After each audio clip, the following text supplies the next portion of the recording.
Hello everyone, Simon here, Product Manager for Maros and Taro.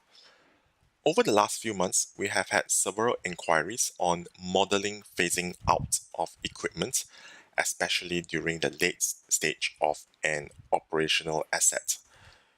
In this video, I will demonstrate on the method to model this scenario using transients.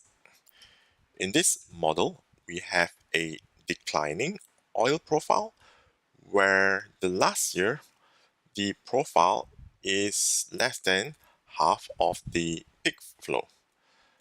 Also, the example shown here where we can see in the oil export node we have a 2x50 pump, and with this configuration this model gives us a production efficiency of 99.844%, and we will use this value as a reference. Now, if you want to model this scenario to justify whether a pump can be removed in the final year without affecting the overall performance, we will need to turn this into a 2x100 parallel block, right? So we're going to turn this into a 2x100 parallel block. Yep, and just like this. And what we're going to do is we're going to go to the top train, right?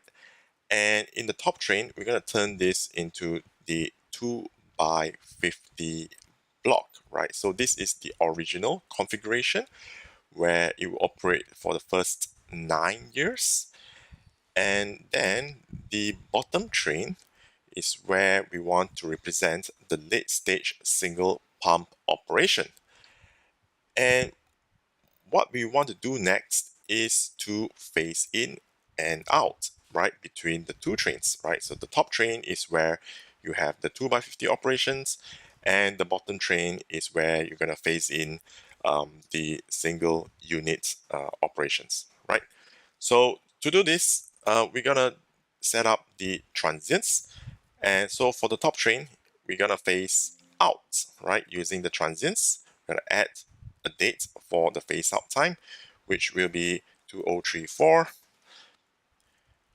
And for the bottom train, we're going to phase in the single unit pump.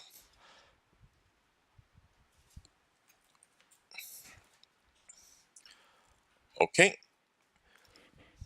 So once we have done that, we're going to run the model.